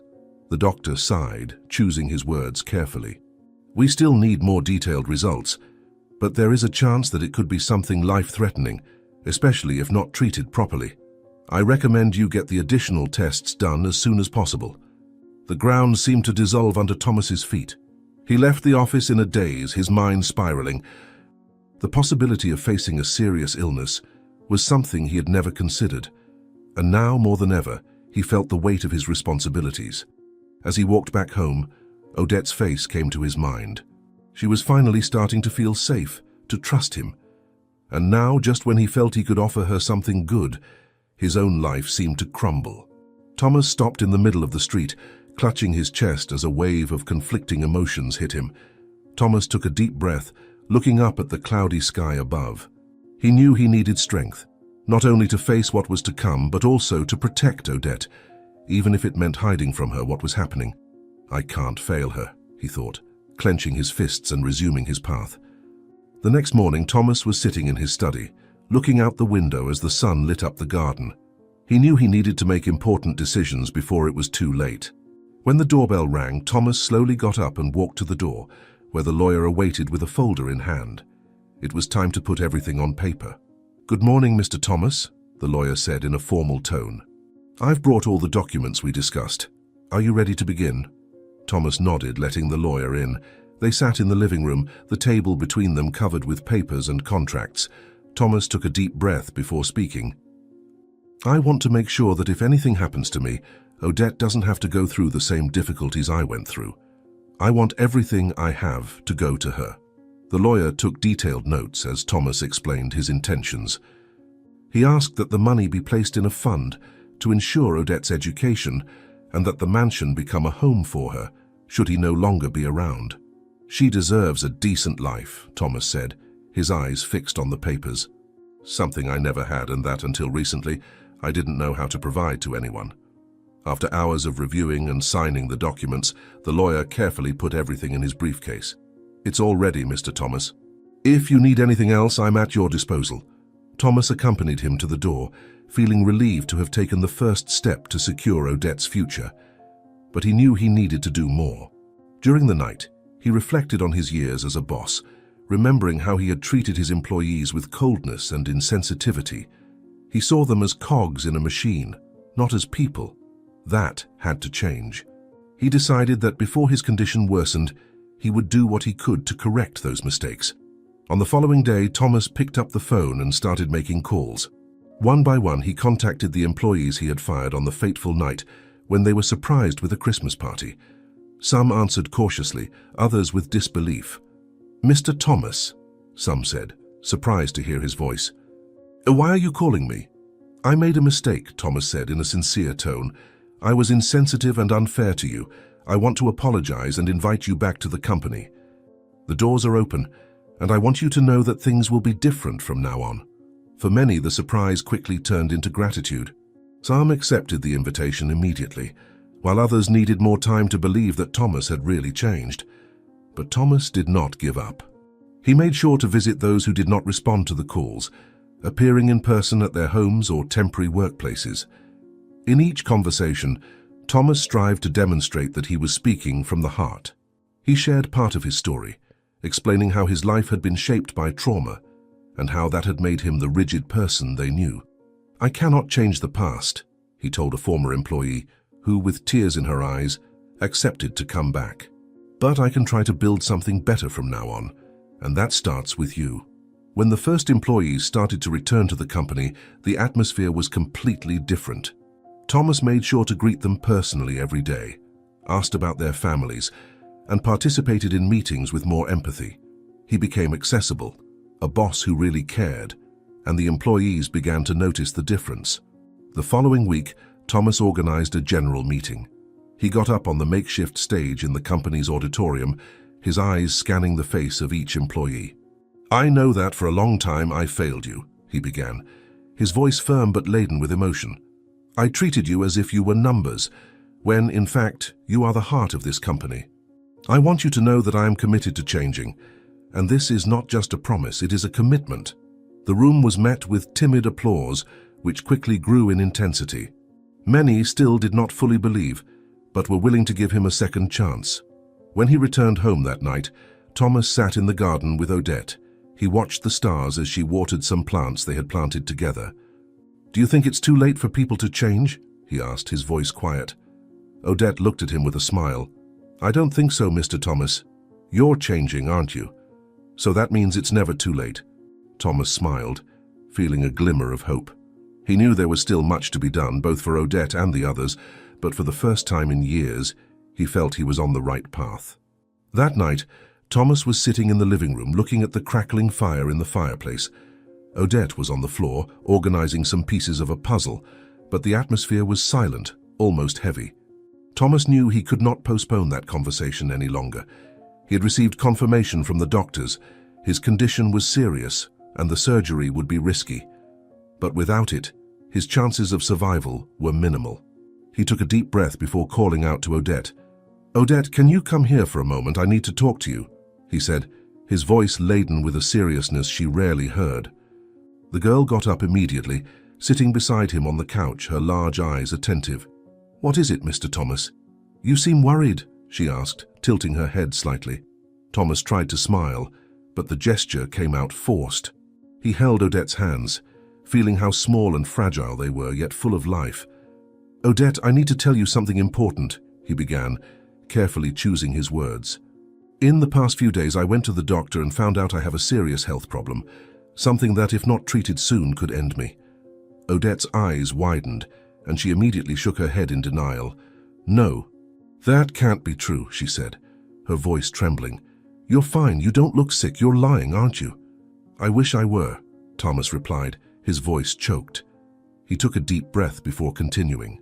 "The doctor said I need to undergo surgery, but this surgery is risky and there's no guarantee that I'll make it out of it." Odette felt her heart tighten. Tears began to well up in her eyes as she tried to process what she was hearing. "But what if it goes wrong? What if you don't come back?" she asked, the fear evident in her voice. "I don't want to be alone again. I don't want to lose you too." Thomas squeezed her hands, his eyes fixed on hers. "Odette, I know this is scary. It's scary for me too. But I want you to know that no matter what happens, I've done everything I can to ensure that you're safe, that you have a good life, even if I'm no longer here." "Don't say that," Odette cried, tears now streaming freely. "You'll come back, I know you will. You can't leave me like that. You can't promise to take care of me and then go away." Thomas felt the tears burn in his own eyes, but he remained firm. He knew he needed to be honest with her, even if it was painful. "Odette, I don't plan on going anywhere. I will fight. I will do everything I can to come back. But if something goes wrong, I need you to know that you're not alone, that you're strong enough to keep going." Odette fell into Thomas's arms, sobbing as he held her firmly. He felt the weight of her fear, the same fear he knew so well, the fear of being abandoned, of having no one. He stroked her hair, letting the moment linger, allowing her to release all the pain she felt. After a few minutes, she pulled back slightly, still sniffling. "And when is the surgery?" she asked, her voice lower now. "In a few days," Thomas replied in a calm tone. "I want you to be prepared, Odette. I want you to know that everything I've done until now has been with you in mind. You are important to me, more important than I could ever have imagined." She nodded, wiping away her tears. "I just want you to come back," she said, with a determination that seemed greater than her age. "I'll pray. I'll pray every day for you to come back, because I don't want to lose you." Thomas smiled, finally allowing a few tears to fall from his eyes. "Thank you, Odette. Your prayers will give me strength, and I promise I'll do everything I can to come back to you." As the night wore on, the two remained together, finding comfort in each other's company. But the shadow of the approaching surgery loomed over them both, a test that sometimes love requires courage in the face of the unknown. One day later, the operating room was shrouded in silence, save for the rhythmic sound of the heart monitors and medical equipment. Thomas lay on the operating table, completely sedated. The doctors worked with precision, performing the first part of the delicate procedure that could save his life. Everything seemed to be going according to plan, but an unforeseen event forced the team to pause momentarily. The doctors quickly stepped out to prepare the next necessary equipment, leaving Thomas vulnerable, alone, and unconscious. It was at that moment that a figure emerged from the shadows of the hallway, moving stealthily into the room. It was Magnus. He was dressed in ordinary clothes, but his predatory smile betrayed his intentions. He approached the operating table, looking down at Thomas's now pale and motionless face. With a look of contempt and superiority, Magnus leaned close to Thomas's ear and began to speak, his voice low and venomous. "Look at you," Magnus murmured with a cold smile. "The great Thomas, the man who took everything from me. You think you're a hero, don't you? Saving little Odette, playing the Good Samaritan, but you're weak just like you were as a child. And now you're at the mercy of fate and my plan." Magnus took a step back, surveying Thomas's face with a sickening satisfaction. "I know about the will," he continued, his voice full of malice. "I know you left everything to that girl. That was a mistake, Thomas. Because you see, I'm going to make sure she's mine. No matter what I have to do, I'm going to adopt her. And when I do, guess who will be in control of that fortune?" He let out a soft laugh, a sound that cut through the silence like a knife. "You think you're protecting Odette, but really you're handing everything over to me. And the best part is, you can't do a thing to stop it. Not now, not ever." For a moment, Magnus fell silent, tilting his head as if savoring the sight of Thomas's helpless form. "I'm going to make sure you don't make it out of this surgery," he whispered, with a cruel smile. "But even if you do manage to survive, it'll be too late. I'll already have everything that's yours." Thomas, though sedated and unable to move or react, seemed to sense the weight of Magnus's presence. Somewhere deep inside him, his consciousness fought against the stupor, straining to respond to the poison being poured over him, but his body remained motionless, unable to respond. Magnus took one more step toward the door, looking back at Thomas one last time. "Goodbye, boy. Or should I say never again." With that, he slipped out of the room as stealthily as he had entered, disappearing down the hallway like a shadow. When the doctors returned to the room, everything seemed as it had before. They continued with the procedure, oblivious to the sinister visit Thomas had just received. Meanwhile, Thomas, trapped in his unconsciousness, battled an enemy that seemed more dangerous than the surgery itself. Back at the mansion, the night seemed to drag on as Odette waited anxiously for news of Thomas. She was seated in the armchair in the living room, hugging a pillow, her gaze fixed on the window. Outside, the wind rustled the branches of the trees, casting dancing shadows on the walls. The silence of the house felt heavy, almost oppressive. She wanted to believe that everything would be all right, that Thomas would return safe and sound, but the tightness in her chest said otherwise. Suddenly, a strange sound echoed down the hallway. Odette frowned, rising slowly. "Mr. Thomas?" she called out, her voice laced with hope but also apprehension. The sound of approaching footsteps made her heart race. When the figure finally emerged in the doorway, she froze. It was Magnus. "You?" Odette exclaimed, shock and fear etched on her face. She took a step back, feeling panic rise within her. "What are you doing here?" Magnus closed the door behind him with chilling calm, locking it with an audible click. He looked at Odette with a cold smile, his eyes glinting with a mixture of determination and malice. "Shut up, girl," he said, his voice low but loaded with threat. "Now you're going to listen to what I have to say." Odette swallowed hard but stood her ground. "I don't want to hear anything from you," she said, her voice trembling but determined. "You shouldn't be here. Leave now, or I'll call the police." Magnus let out a bitter laugh, folding his arms as he took a step toward her. "Police? Ah, my dear, who do you think will believe you? I just came to get what is rightfully mine, or rather, what you now have because of that useless Thomas." He shook his head with disdain, his eyes fixed on her. "Do you really think he'll come back? Do you think he can take care of you? He can barely take care of himself." "He saved me," Odette replied firmly, though her voice betrayed the fear she felt. "He is far better than you ever were or will be. He cares about me. You never cared about anyone." Magnus narrowed his eyes, his expression hardening. "I'll take care of you now," he said, his tone chilling. "I'll make sure you have everything you need, and in return I'll manage that little fortune he left you. With me, you'll have a life you never imagined. So how about you stop resisting and accept reality?"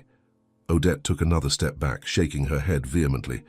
"I will never trust you," she declared, her voice firmer now. "You only want the money. You don't care about me. And I know that because you never truly cared for me. You only wanted to use me, as always." Magnus approached quickly, causing Odette to back up until she was against the wall. "Look here, girl," he said, his voice low and full of threat. "You have no choice. Thomas made you believe you can be independent, but the truth is you need me, and I'll make sure you understand that, whether you like it or not." Odette looked at him, fear evident in her eyes, but also a spark of defiance.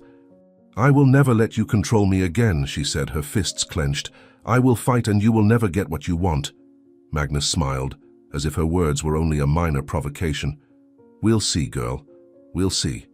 He took a step back, observing her carefully. "You may not like it, but in the end I always get what I want." He began to walk around the room, examining the space with an air of ownership, while Odette, filled with fear and determination, tried to think of how to escape.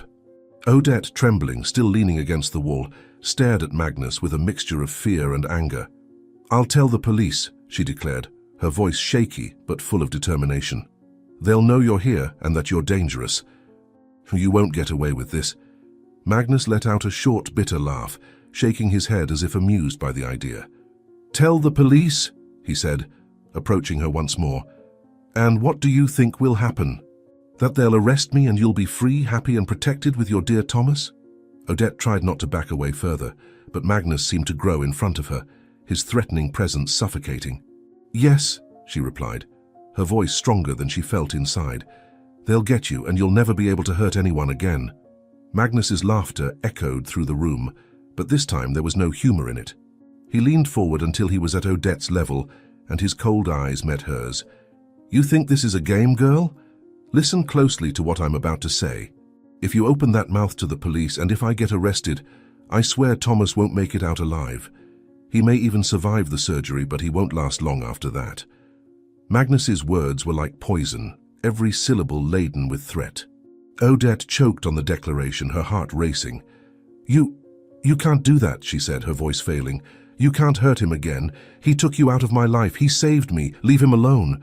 Magnus shrugged, as if her plea was irrelevant. "I can do whatever I want. Thomas thinks he's untouchable, but no one is, especially him, so weak and full of guilt. He took everything from me, and now I'm going to give it back to him in the worst possible way. So think hard before you open that mouth, because if you talk, you'll have to live knowing you caused his death." Odette felt the tears begin to stream down, but she didn't want to show weakness. "He's not like you," she said, her voice choked. "He's stronger than you'll ever be, and I won't let you hurt him." Magnus narrowed his eyes, slowly standing up. He crossed his arms, as if he were analyzing her. "You have courage, girl," he said, with an almost admiring tone. "But courage won't protect you, and in the end I always win, so do as I'm telling you. Stay quiet and everyone stays unharmed. Otherwise, you'll learn what it means to lose everything." Magnus turned around, calmly walking through the room as if he had already won. Odette, still leaning against the wall, felt her heart beating so hard it seemed to echo in her ears. She needed to think fast, needed to find a way to protect Thomas and herself from that man who seemed willing to do anything. At the hospital, the atmosphere was tense. Thomas was in the recovery room after a long and delicate surgery. His body was still weak, and every breath seemed like a monumental effort. Doctors and nurses closely monitored his vital signs, aware that he had nearly lost his life during the procedure. The irregular rhythm of the heart monitor for a moment had made everyone hold their breath. But against all odds, Thomas survived. When he finally regained consciousness, his body was heavy, but his mind began to clear gradually. He slowly opened his eyes, seeing the fluorescent lights on the ceiling and the face of a nurse checking the machines by his side. "Mr. Thomas," the nurse said in a reassuring tone, "the surgery was a success, but you need to rest." It was a close call. Thomas shook his head slightly as if he wanted to brush off the nurse. His voice came out weak but charged with urgency. "Need to talk to someone now." "Police," he said, each word an effort. "Now." The nurse hesitated for a moment, but saw the determination in Thomas's eyes. He quickly left the room and called the attending physician, who entered shortly after, trying to convince Thomas not to worry. "Mr. Thomas, you need to rest," said the doctor with a concerned expression. "You are weak and need time to recover." Thomas waved his hand, interrupting him. "No, it's urgent," he insisted, his voice hoarse. "A man named Magnus has the girl. Odette. He is dangerous. Call the police now." The doctor realized Thomas would not yield. He nodded, leaving the room for the nurses to alert the authorities. A few minutes later, police officers arrived at the hospital, entering Thomas's room with seriousness. "Mr. Thomas," said one of the officers, "we received your request. Can you tell us exactly what is happening?" With effort, Thomas explained everything, from Magnus's past to the threat he posed to Odette. "He is manipulative, dangerous," Thomas said, trying to keep his voice steady. "He will try to flee.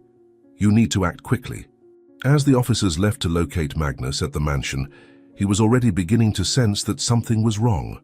Odette had remained silent, but her gaze carried something different, a mix of fear and defiance that troubled him. Suddenly he heard the sound of sirens in the distance. His face hardened and he stood up quickly. "What did you do, girl?" he shouted, grabbing Odette by the arm, but without enough strength to hurt her this time. "You called the police, didn't you? You want to ruin everything." Odette tried to break free, her voice firm despite the panic. "I didn't do anything," she said, her eyes shining with determination. But if they're coming, it's because you deserve it. You'll never hurt anyone again." Magnus swore, realizing he needed to act quickly. He let go of Odette and ran for the door, but before he could leave, the sound of sirens was already closer. He tried to escape through the back, but the police surrounded the property. "Stop!" shouted one of the officers, pointing his gun as Magnus stopped in the middle of the yard. "It's not what it looks like," yelled Magnus, raising his hands. "I didn't do anything." "We know who you are, Magnus," said the officer firmly. "You're under arrest. Hands behind your back." Magnus tried to take another step back, but stumbled and fell. He was handcuffed instantly while yelling protests. "This is a mistake. I'm innocent," he said, but no one was listening. Odette watched from inside the house, tears in her eyes, but not of sadness. They were tears of relief. She knew she was finally free from the man who had terrified her for so long. When the police took Magnus away, she felt a weight lift from her shoulders. Back at the hospital, Thomas was informed of the arrest. He let out a deep sigh, feeling a mixture of relief and fatigue. "Finally," he murmured with a faint smile, "she's safe." But as Thomas closed his eyes to rest, the shadow of Magnus and everything he represented still lingered in his mind. Thomas knew that, although the immediate danger had passed, the impact of that story was far from over. Months passed since Thomas's surgery. He was recovering slowly, but each day was a victory. Odette's support and the dedication of the doctors helped him overcome the most difficult moments. His health had been tested to the limit, but he was finally out of danger. Deep down, Thomas knew his survival wasn't just a medical matter. It was a reflection of his desire to protect and be present for Odette. When the day came to be discharged, Odette was waiting at the hospital entrance, her eyes shining with happiness. She ran to him as soon as she saw him come out, enveloping him in a tight embrace. "I knew you would come back," she said, with a smile that warmed Thomas's heart. "No matter what happened, I knew you would be okay." Thomas returned the embrace, feeling her warmth and strength. "I came back because you believed in me," he said, his voice choked with emotion. "And now let's go home. Our home." When the car arrived at the mansion, Thomas didn't expect what was to come.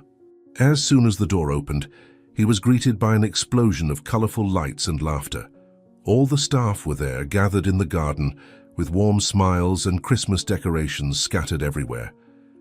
A large Christmas tree stood in the center, carefully and lovingly decorated, and next to it a table full of sweets and festive dishes. "Welcome back, Mr. Thomas," they all said in unison, applauding as he stepped out of the car.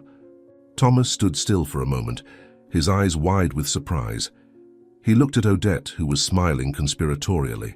"We wanted you to have a Christmas, even if late," she explained, holding his hand, "because now we have something to truly celebrate." Thomas let out a soft laugh, shaking his head in disbelief. He approached the tree, gently touching one of the ornaments. "You didn't have to do this," he said with an emotional smile. "But thank you, really. It means a lot to me." As the staff approached to greet him and welcome him back, Thomas realized how much his relationship with them had changed. They weren't just employees, they were people he respected and cared about. What had once seemed like just a business now felt like an extension of his family. When everyone gathered around the tree to share stories and laughter, Thomas allowed himself a moment of introspection. He looked at the twinkling lights and remembered his mother, the smell of the food she made at Christmas, the laughter that filled the house, even in difficult times. For a brief instant, the pain of loss returned, but not like before. This time it was accompanied by a sense of peace. "I miss you, Mum," he thought, looking up at the starry sky. "But I know you'd be proud of what I've built, and I promise I'll never forget what really matters again." Odette tugged at Thomas's hand, interrupting his thoughts. "Mr. Thomas, you have to see the gift we made for you," she said excitedly, leading him to a table where a small present was wrapped in shiny paper. He carefully unwrapped it, revealing a picture frame with a photo of him and Odette, taken in the mansion's garden, both smiling as they planted flowers together. "It's for you to remember that you have a new family now," Odette said, her eyes sparkling, "because I know you saved me, but you also taught me that we can start over." Thomas looked at the photo for a long moment before answering. "You are the best thing that has ever happened to me, Odette," he said sincerely, "and I promise I'll be here for you always." The night continued full of laughter, music, and stories. For the first time in years, Thomas allowed himself to enjoy Christmas without the weight of painful memories. He knew the past would never disappear completely, but now he could look to the future with hope. When the clock struck midnight, Thomas raised his improvised juice glass, his gaze passing over every face that surrounded him. Odette was by his side, with a smile that lit up the night as much as the twinkling lights in the garden. He cleared his throat lightly, calling everyone's attention, and began to speak, his voice laden with emotion. "Life gives us second chances," he began, his voice steady but tinged with vulnerability. "And this is mine. You have no idea how grateful I am that you are all here today, for accepting me and giving me the opportunity to correct so many past mistakes. A few months ago, I didn't believe something like this would be possible. I didn't think I could redeem myself, let alone find a family." He paused, looking at Odette with tenderness. "Thank you for believing in me, even when I didn't believe. Thank you for reminding me of what's important. Because of you, I can confidently say that from now on every Christmas will be special." Applause and laughter erupted in the garden, mingling with the soft sound of bells and the crackle of the fireplace in the distance. Thomas turned to Odette, bending slightly to hug her. He held her tightly, feeling the warmth and security that moment provided. "Thank you, Mr. Thomas," she said, her voice sweet but laden with emotion. "You've changed my life, but I think you've also changed yours." Thomas smiled, running his hand through her hair. "You saved me as much as I saved you, Odette. There's no doubt about that, and I promise I'll always be here for you." As they embraced, the staff surrounded him one by one, congratulating him and thanking him for everything he had done for them in recent months. For Thomas, that simple gesture was proof that he was finally on the right track, a journey that had begun with so many missteps, but was now guided by purpose and love. Under the glow of the Christmas lights, Thomas felt something he hadn't felt in years: peace. The sense of belonging, of being surrounded by people who genuinely cared for him, warmed him more than the cozy night climate itself. He looked up at the sky where the stars shone brightly, and a solitary tear escaped. He thought of his mother, of the painful memories and the Christmases that had always haunted him. But this time, something was different. "Mum," he murmured to himself with a soft smile on his lips, "I hope you're seeing this. I hope you know that I finally understood what you always wanted to teach me.